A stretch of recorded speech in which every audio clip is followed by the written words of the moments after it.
nombre... ¡Ah! Mi nombre es María del Rosario Martínez Ordaz. Soy filósofa de la ciencia y me da mucho gusto darles la bienvenida a este video de Lógica MX, en el cual voy a hablarles un poco del trabajo de Selene Arfini. Para hacerlo, voy a dividir el video en 3 partes. La primera va a consistir en hablarles un poco de qué es la ignorancia, que es uno de los temas más importantes de la investigación de Selene.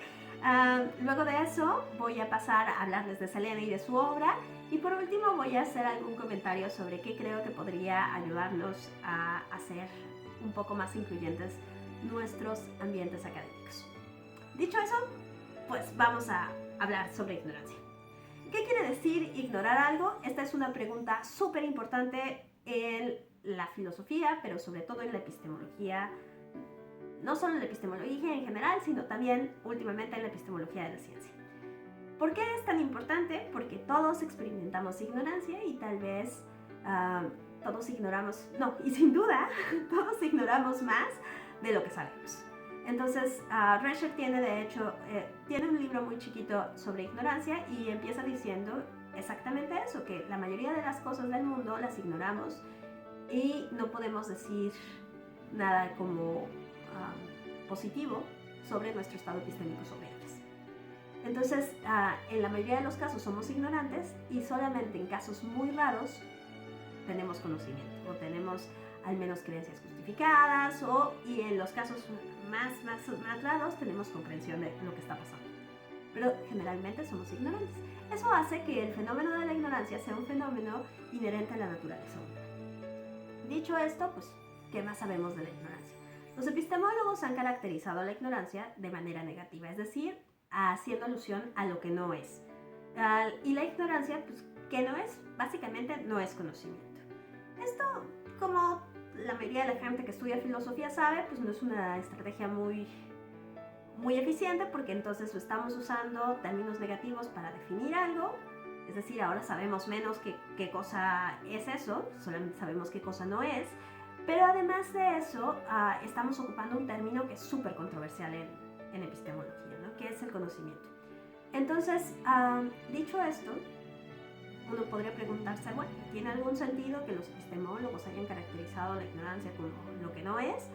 Pues tal vez metodológicamente hablando, podría ser útil tener esta caracterización porque nos permite usar la clasificación de tipos de conocimiento que tenemos en epistemología y convertirla en una clasificación de tipos de ignorancia. Es decir, cuando yo no tengo conocimiento objetual, el conocimiento objetual es conocer un objeto, saber la lista de propiedades que se consideran, por ejemplo, suficientes para que yo pueda decir con verdad que conozco algo.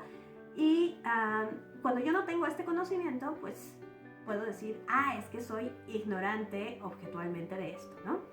Entonces, por ejemplo, tomen esta pelota.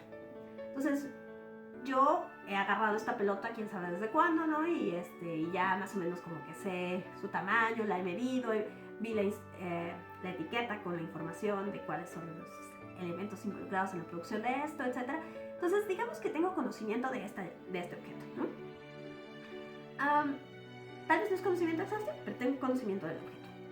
Sin embargo, si yo le describo por teléfono a mi mamá que no está viendo la pelota, le describo esta pelota y le digo una pelota verde, nada más, mi mamá pues nunca va a agarrar la onda de cómo es esto, ¿no? Porque esto tiene una textura muy rara y suena y se estira y no sé, ¿no?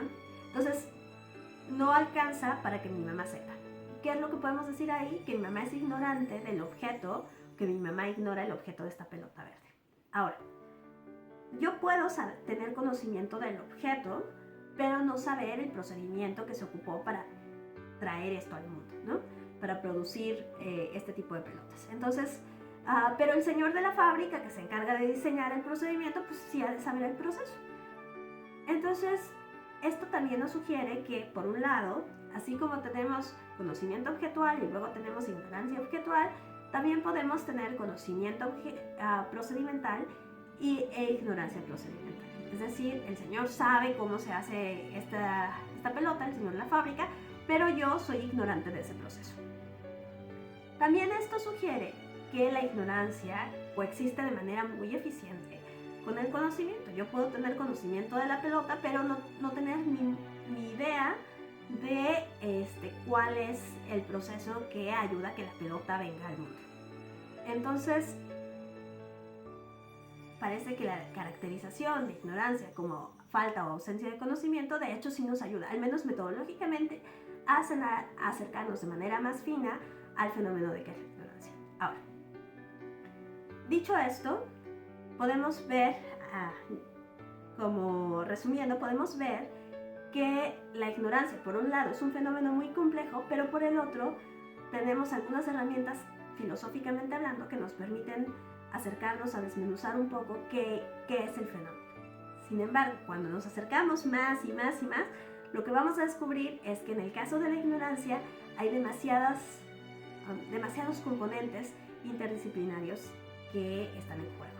Por un lado, tenemos todos estos aspectos epistémicos de los que ya hablamos, que qué es la ignorancia, que pues, falta de conocimiento, esto nos tiene que decir algo como también en relación con la verdad, que tan lejos estamos de la verdad, pero al mismo tiempo uno tiene que reconocer que hay fenómenos psicológicos asociados a la ignorancia. Experimentar o darse cuenta de que uno es ignorante de algo tiene una sensación psicológica o un reporte, una experiencia psicológica distinta de la experiencia psicológica de darnos cuenta de que sabemos algo. Y al mismo tiempo también ignorar tiene un componente inferencial, porque ignorar nos impide poder movernos. Cuando nos damos cuenta de que somos ignorantes de algo, parece que bloqueamos ciertas inferencias en algunas direcciones. Entonces, especialmente si nos damos cuenta de que somos ignorantes de cuáles son los caminos inferenciales que se pueden seguir en contextos específicos. Dicho esto, la ignorancia entonces tiene al menos elementos de carácter epistémico en sentido abstracto y filosófico, elementos en sentido cognitivo que tienen que ver con la psicología, con la evolución, con la biología, etc., y elementos inferenciales que tienen que ver con la lógica. Ahora, ¿por qué les hablé de ignorancia? Pues porque Selene Fini, la persona de la que les voy a hablar ahora, se ha dedicado a estudiar la ignorancia desde todas estas perspectivas. Un aplauso para Selene. Selene Fini es una investigadora muy joven que está trabajando ahorita en la Universidad de Pavia, en Italia. Y ella trabaja en la intersección de filosofía de la ciencia, ciencias cognitivas o filosofía de las ciencias cognitivas y algo que se llama epistemología cognitiva, que quiere decir hacer epistemología usando elementos de las ciencias cognitivas, ¿no? Pero si este es el canal de lógica y la serie es de lógica, las mujeres en la lógica, ¿por qué fregado estamos hablando de Selene?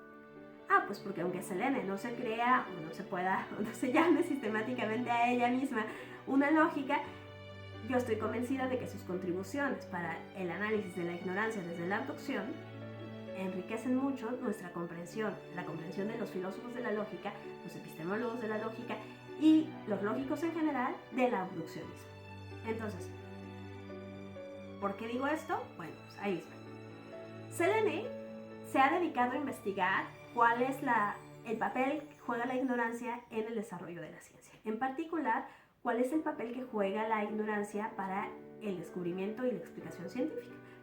Pero esperen, esos son temas que no solamente han sido estudiados por Selene, sino también por otra lógica de la que ya hemos hablado en este canal, que se llama Atocha Liceda. Vean la recomendación de acá. Atocha Liceda, o de acá, no sé. Atocha Liceda nos recuperó el trabajo de Peirce sobre abducción y nos dijo que la abducción de hecho juega un papel crucial para poder explicar de dónde viene el descubrimiento científico como un mecanismo racional y la explicación científica.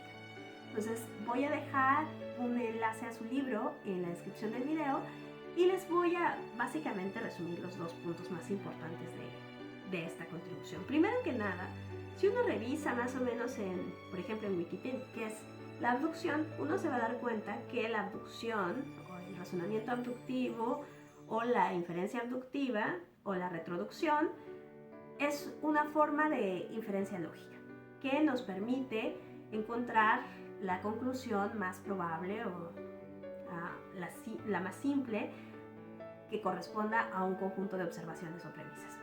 Pues, por ejemplo, yo digo que encontré esta pelota en mi oficina, no sé qué onda con ella, y la forma en la que lo explico más fácilmente es pensar que pues mi compañera de oficina, quien no he visto, la trajo, la dejó aquí, yo no la vi dejarla, pero esa es la explicación más sencilla, ¿no?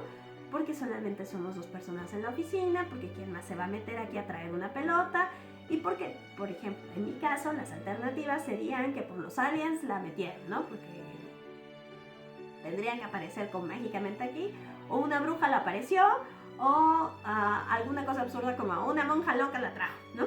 Entonces, a la luz de que 3 de esas son poco sensibles, son poco sencillas, porque tienen que pasar muchas más cosas que son menos naturales para que esas sean la explicación adecuada, entonces yo puedo elegir la explicación de que mi compañera de oficina la trajo, la puso, como no solo la más sencilla, sino también la más probable.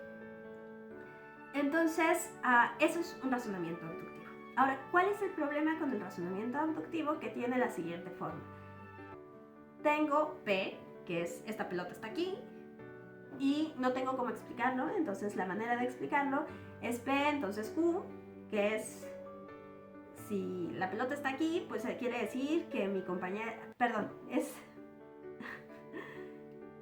¿Cómo es el razonamiento abductivo? Bueno, pues yo digo, tengo un estado de cosas, que es Q, que está esta pelota aquí.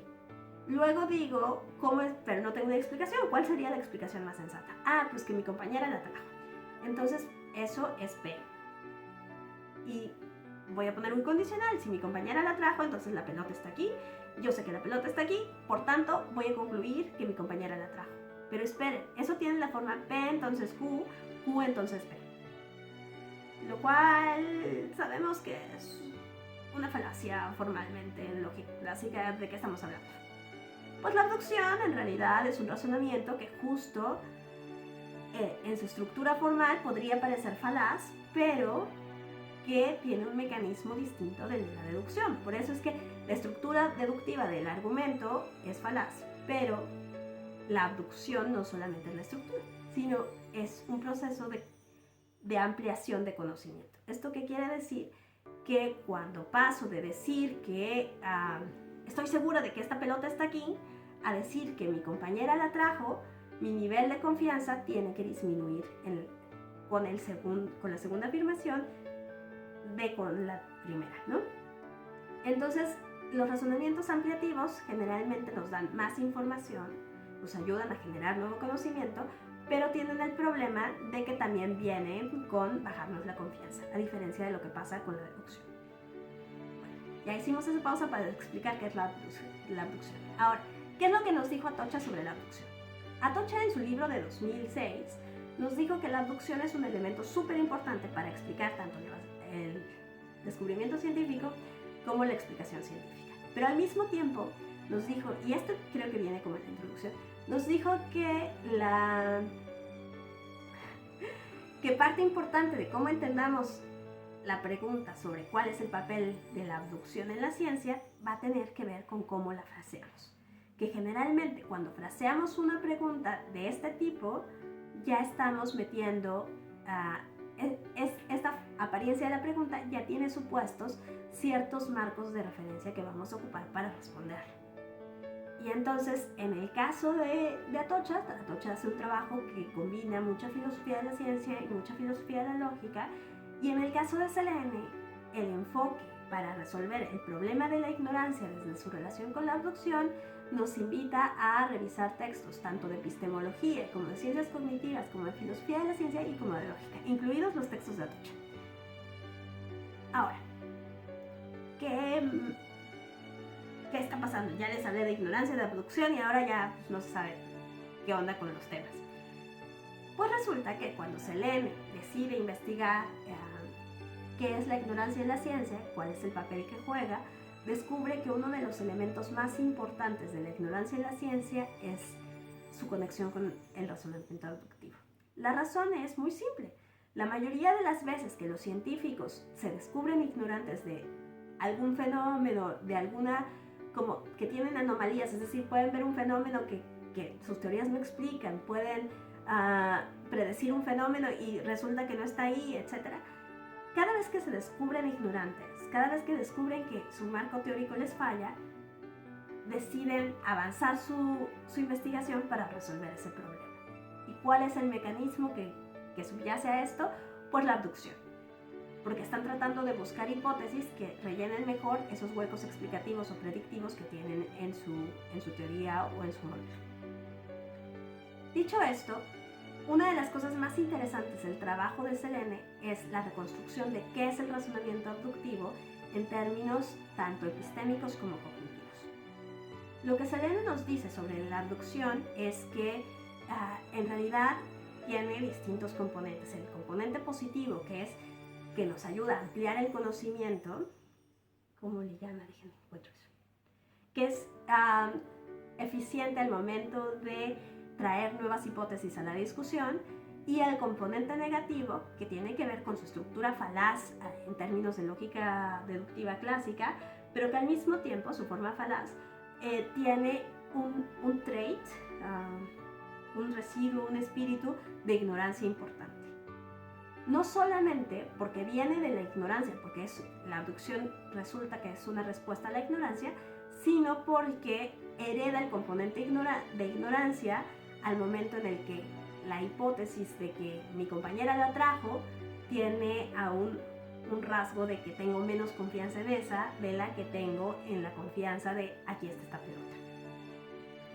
Entonces, en ese sentido, la abducción sí es un proceso que uno va a considerar inferencial, pero es un proceso fuertemente epistémico y cognitivo.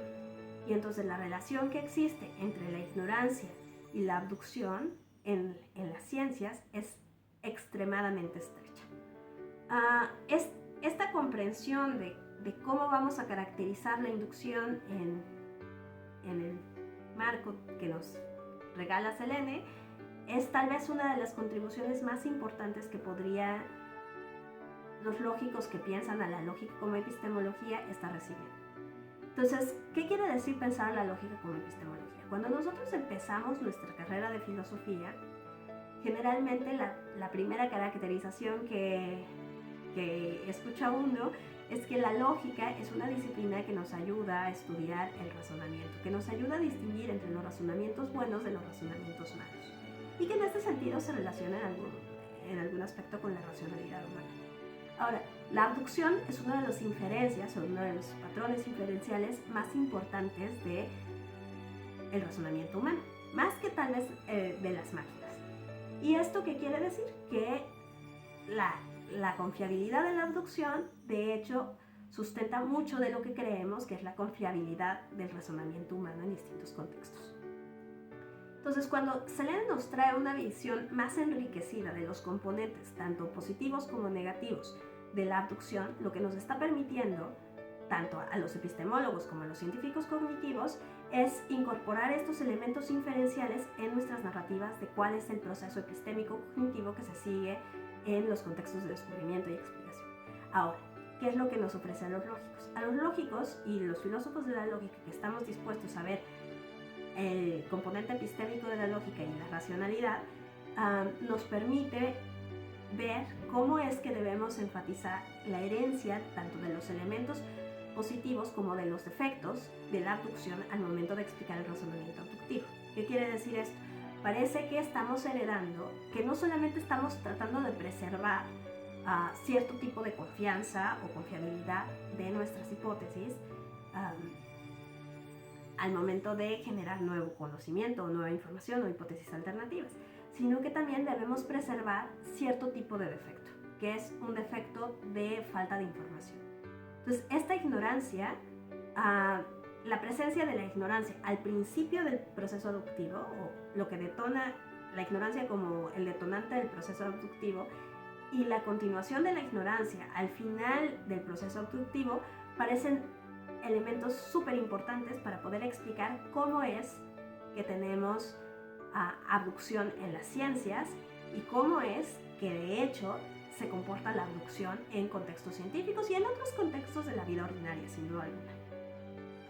Entonces, dicho eso, pues yo les recomiendo que lean el libro de Selene, y tiene un artículo que se llama experimentos mentales, bueno, donde habla de los experimentos mentales, también se los voy a poner acá, y se pregunta cuál es la confiabilidad o de dónde viene la confiabilidad de los experimentos mentales y parece que solamente son actos de imaginación.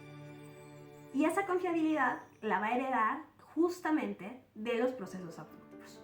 Entonces, de nuevo, les recomiendo muchísimo el trabajo de Selene.